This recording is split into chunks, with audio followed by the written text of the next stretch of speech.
Hi everyone, welcome back to my YouTube channel. My name is Anchal Chhabra. तो बच्चों, आज हम डिस्कस करेंगे कि एटम्स जो हैं वो कंबाइन कैसे करते हैं।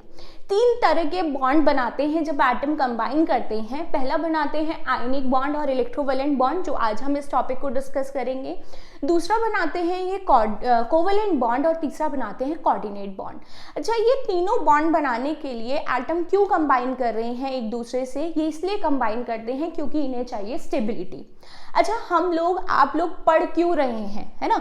क्यों पढ़ रहे हैं हमें अपनी लाइफ में क्या चाहिए? स्टेबिलिटी चाहिए। अगर हमें एक कोई अच्छी जॉब मिल गई तो उसके बाद हम पढ़ना छोड़ देंगे, जो हम जॉब कर रहे हैं, या अगर किसी का इंटरेस्ट होता है तो वो पढ़ना भी कंटिन्यू करता है, लेकिन जो हमें जॉब मिल गई है हम वहां पर फोकस करेंगे, है ना? तो इसी तरीके से जो एटम हैं वो इसलिए कंबाइन करते हैं क्योंकि उन्हें जो है उनकी स्टेबिलिटी मिल जाती है, वो स्टेबल हो जाते हैं, फर्दर रिएक्टिव नहीं होते। इसीलिए वो क्या करते हैं, अपने आप को स्टेबल करने के लिए कंबाइन करते हैं, कंपाउंड बनाते हैं या मॉलिक्यूल बनाते हैं। तो आज हम डिस्कस करेंगे इलेक्ट्रोवैलेंट और आयनिक बॉन्ड। आयनिक बॉन्ड से समझ में आ रहा होगा आपको कि आयंस जो हैं आपस में कंबाइन करते हैं पॉजिटिव और निगेटिव चार्ज। ये पॉजिटिव और निगेटिव चार्ज कैसे आते हैं? आपने 7th, 8th, 9th, 10th में पढ़ा होगा मेटल एंड नॉन मेटल के बारे में। Metal have tendency to lose electron and non metal have tendency to gain electron.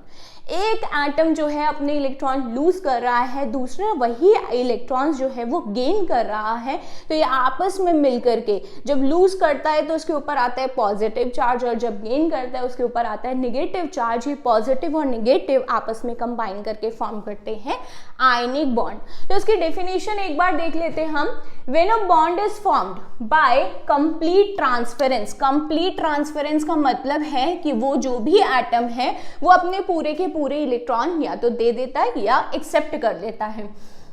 Complete transference of one और more electron from one atom to another is called ionic bond. Ions जो है आपस में combine करके बना रहे हैं ionic bond. इसका एक एग्जाम्पल लेते हैं। मैंने यहाँ पे एग्जाम्पल्स लिखे हुए हैं। पहला लिखा है बेटा NaCl। आपको पता है this is sodium chloride. Na is sodium chloride, Cl is chlorine, है ना? सोडियम जो है वो मेटल है एंड क्लोरीन जो है वो नॉन मेटल है। अभी हमने डिस्कस किया आयनिक बॉन्ड मेटल और नॉन मेटल के बीच में फॉर्म होते हैं। तो यहाँ पर हम लिखते हैं सोडियम और इधर लिखते हैं हम क्लोरीन। सोडियम का एटॉमिक नंबर होता है बेटा 11 और क्लोरीन का होता है 17। ये आपको याद रखना पड़ेगा कि किसका एटॉमिक नंबर क्या होता है। 11 इलेक्ट्रॉन्स हैं। अगर हम इसको डिसोशिएट करें या ब्रेक करें तो ये फॉर्म करेगा 2,8,1 एंड इट विल फॉर्म 2,8,7। देखो, इसके आउटर मोस्ट शेल में एक इलेक्ट्रॉन है और इसके आउटर मोस्ट शेल में 7 इलेक्ट्रॉन्स हैं। तो अगर ये अपना एक इलेक्ट्रॉन रिलीज कर दे और ये एक इलेक्ट्रॉन गेन कर ले, अगर ये रिलीज कर देगा तो इसके ऊपर हो जाएंगे 8, और ये अगर गेन कर लेगा तो यहाँ पे भी हो जाएंगे 8। तो अगर 8 इलेक्ट्रॉन हो गए तो मतलब मॉलिक्यूल जो है वो क्या है? स्टेबल है। फाइन। तो अब यहाँ पर हम क्या करते हैं, सोडियम के आउटर मोस्ट शेल में जिसका भी हमें कंपाउंड बनाना है उसके आउटर मोस्ट शेल में हमें इलेक्ट्रॉन्स लिखने होते हैं। ठीक है, तो यहाँ देखो सोडियम है, सोडियम के आउटर मोस्ट शेल में आ गया एक इलेक्ट्रॉन एंड यहाँ पर क्लोरीन है, क्लोरीन के आउटर मोस्ट शेल में है 7। तो यहाँ पर हम 7 लिख लेंगे। 1 2 3 4 5 6 एंड 7। हमें ट्राई करना है कि जो हमें इलेक्ट्रॉन्स बना रहे हैं वो पेयर्स में बनाएं। ठीक है, तो अब ये क्या करेगा, सोडियम अपना एक इलेक्ट्रॉन इसको यहाँ पर दे देगा, क्लोरीन वो एक्सेप्ट कर लेगा। जब भी कोई एटम अपना इलेक्ट्रॉन डोनेट करता है तो उसके ऊपर आ जाता है पॉजिटिव चार्ज, और जो एक्सेप्ट करता है उसके पास आ जाता है निगेटिव चार्ज। इसके पास हो गए 1 2 3 4 5 6 7 8।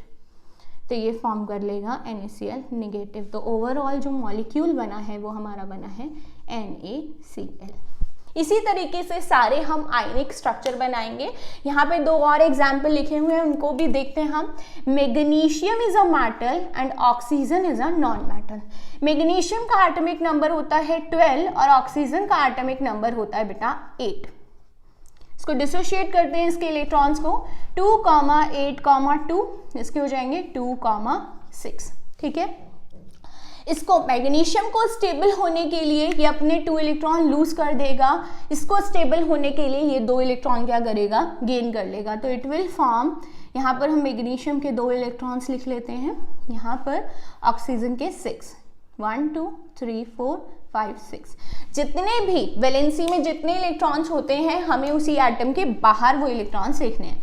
तो ये मैग्नीशियम क्या करेगा, अपने दोनों इलेक्ट्रॉन इसको यहाँ पर दे देगा और ये फॉर्म करेगा Mg2+ and it will form 1 2 3 4 5 6 7 8 electrons, 2-। जितने गेन करेगा या जितने एक्सेप्ट करेगा उसके ऊपर उतना चार्ज आ जाएगा and this molecule is MgO, magnesium oxide.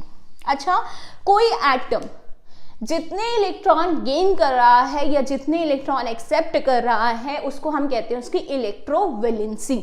तो यहाँ पर मैग्नीशियम की इलेक्ट्रोवैलेंसी है 2, ऑक्सीजन की इलेक्ट्रोवैलेंसी है भी 2।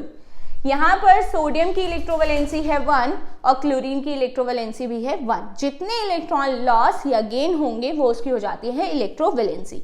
एक और एग्जाम्पल की हेल्प से हम यहाँ देखते हैं, calcium is a metal, fluorine is a non metal. Calcium का एटॉमिक नंबर होता है 20 और फ्लोरीन का एटॉमिक नंबर होता है 9। इसको डिसोशिएट करो, 2, 8, 8, 2, 20 हो रहे हैं ना, 2, 7, फाइन। अब यहाँ पर हमारे पास एक कैल्शियम है और फ्लोरीन कितने हैं, 2। एक कैल्शियम है और फ्लोरीन है हमारे पास 2, तो हम दोनों फ्लोरीन को यहाँ लिख लेंगे। कैल्शियम के पास हैं 2 इलेक्ट्रॉन्स, फ्लोरीन के पास है 7, 1 2 3 4 5 6 7, 1 2 3 4 5 6 7। तो यहाँ पर क्या करेगा, कैल्शियम अपना एक इलेक्ट्रॉन इस फ्लोरीन को देगा और एक इलेक्ट्रॉन इस फ्लोरीन को देगा। तो कैल्शियम का हो जाएगा Ca2+ and it will form 2F-। 2 fluorine ने एक इलेक्ट्रॉन गेन किया है तो it will form CaF2। I hope आपको ये समझ में आया होगा। यहाँ पर मैंने 3 एग्जाम्पल्स और लिखे हैं जिनकी आप प्रैक्टिस खुद से कर सकते हैं, और एक बार अगर प्रैक्टिस हो जाए तो उसके बाद स्ट्रक्चर को कितना सुंदर बनाना है वो आपके हाथ में है। स्ट्रक्चर को इस तरीके से बनाओ कि इलेक्ट्रॉन्स जो है वो हमेशा पेयर में हो। जितना पेयर में आप बनाओगे और एरो को जितने अच्छे से रिप्रेजेंट करोगे उतना स्ट्रक्चर जो है रिप्रेजेंटेटिव लगेगा। फाइन। अब जो ये आयनिक कंपाउंड है बेटा, ये पॉजिटिव और निगेटिव चार्ज के बीच में फॉर्म हो रहे हैं। जो भी कंपाउंड फॉर्म होगा वो पॉजिटिव और निगेटिव के बीच में फॉर्म होगा। तो मतलब जो पॉजिटिव और निगेटिव चार्ज होते हैं आपको पता है दे अट्रैक्ट ईच अदर, इतना स्ट्रांगली अट्रैक्ट करते हैं कि ये जो है इनकी जो फिजिकल स्टेट होती है वो सॉलिड स्टेट होती है। सॉलिड लिक्विड गैस में सबसे जो स्ट्रांग बॉन्ड होता है वो सॉलिड कंपाउंड्स का होता है। पॉजिटिव और निगेटिव के बीच में स्ट्रांग इलेक्ट्रोवेलेंट कंपाउंड फॉर्म होते हैं, तो इनका जो फिजिकल स्टेट होता है वो सॉलिड होता है। अच्छा, बॉन्ड ने इतना अपने आप को स्ट्रांगली इलेक्ट्रोवेलेंट कर लिया है, स्ट्रांग फोर्स ऑफ अट्रैक्शन लग रहा है, तो उनका जो मेल्टिंग और बॉइलिंग पॉइंट है वो भी ज़्यादा होगा, है ना। कोई एक कंपाउंड बहुत ज़्यादा स्ट्रांगली अट्रैक्ट है एक दूसरे से, तो उसके बॉन्ड को ब्रेक करने में हमें ज़्यादा टेम्परेचर देना पड़ेगा।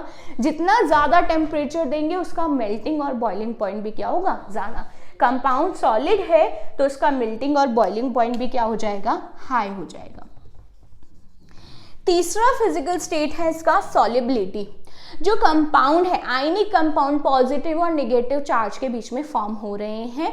इससे प्रीवियस एक वीडियो मैंने बनाई है बेटा, polar and non polar compound. अगर आपको ये टॉपिक सॉलिबिलिटी समझ में ना आया हो तो आप एक बार वहां पर जाकर देखें कि जो पोलर कंपाउंड होते हैं वो पोलर सॉल्वेंट में डिजॉल्व होते हैं और जो नॉन पोलर कंपाउंड होते हैं वो नॉन पोलर में डिजॉल्व होते हैं, मतलब लाइक डिजॉल्व लाइक। तो आयनिक कंपाउंड जो होते हैं they are soluble in polar compound, insoluble होते हैं नॉन पोलर सॉल्वेंट्स में।